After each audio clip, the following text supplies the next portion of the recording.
Hi, this is Mark from Orange Rocket. Hope you're doing well. Welcome back to the channel.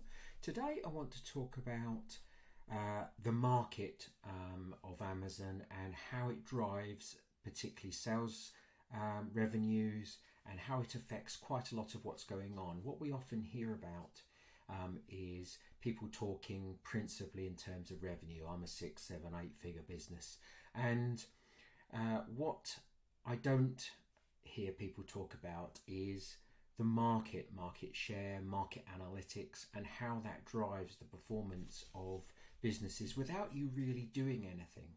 And so your sales revenue can spike and dip quite dramatically without you actually doing anything as a result of what's happening in the underlying market.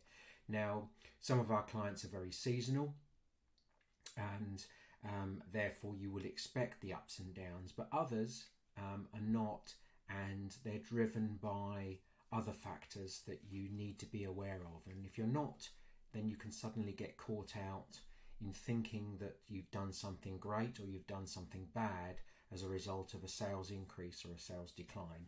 So this is an extreme example, and there are particular reasons why this is like it is. So this is just an excerpt from one of my reports for one of my clients.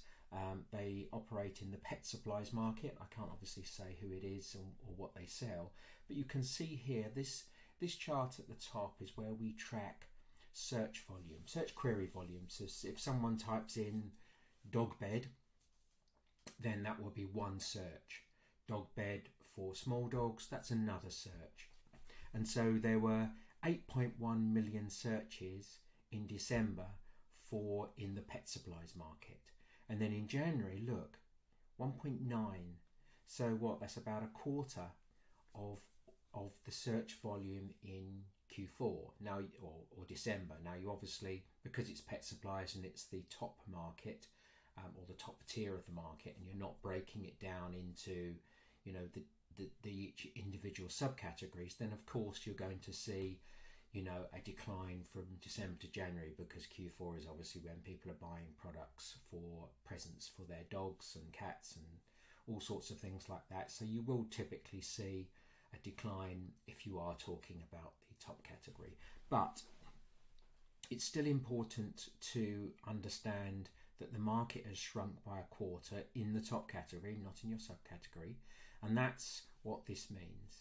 Now, market impressions, every time someone types in dog bed, then the number of the number of impressions or number of results that come back, let's say there's 30 on a page 1, that will be 30 impressions. So 1.9 million searches, 42 million impressions. So obviously this is the number of competitors that came up, this was the number of searches, and this is why this is whatever, 20 odd times this, because of the number of search results. Now the one at the bottom is purchase share.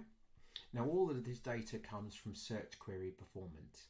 So if you're brand registered, look at search query performance, and you can look at this, and we track it on a monthly basis to give us an idea of what's happening in the underlying market. And what we then do, the green is effectively the market. So this is the market for queries, this is the market for results, and this is the market for purchases. So we can see that dramatic drop in searches, dramatic drop in results, as you would expect, not quite so dramatic drop in purchases. So the overall market has dropped, but the purchases haven't necessarily dropped as much, which is interesting. But then the black line is the brand that I'm working with, and you can see that they had quite a small percentage of the market in impressions. Every time someone types in dog bed, if their product was a dog bed or related to dog beds and was indexed for dog bed, then that would potentially show, and every time it showed, it would be counted as an impression.